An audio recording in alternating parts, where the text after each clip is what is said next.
భారతదేశంలోని కేంద్ర ప్రభుత్వ పెద్ద నాయకుల మధ్య పరస్పర వివాదాలు మరియు ఉద్రిక్తలు ఉండవచ్చు. ఆగస్టు నెలలో జూలై 28న కుజుడు కన్యా రాశిలో ప్రవేశించిన తరువాత ప్రధానమంత్రి నరేంద్ర మోడీ కూడా తన పార్టీ నుంచి కొంత ఒత్తిడి ఎదుర్కోవలసి వస్తుంది. రాజకీయ రంగంలో కొంత ఒడిదుడుకులు ఉండవచ్చు. ఆగస్టు నెలలో మధ్య ప్రాచ్యాత్య ఆసియా, ఇరాన్ మరియు ఇజ్రాయిల్లో ఉద్రిక్తతలు మరొకసారి పెరిగే అవకాశం ఉంది.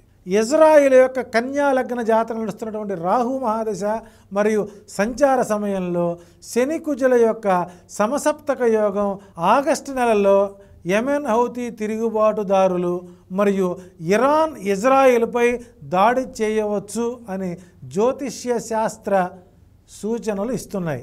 ఆగస్టు నెలల్లో పెట్రోల్ మరియు డీజిల్ ధరలు స్వల్పంగా పెరగవచ్చు. జూలై 28 నుండి స్టాక్ మార్కెట్ కొంత గందరగోళం కనిపిస్తుంది.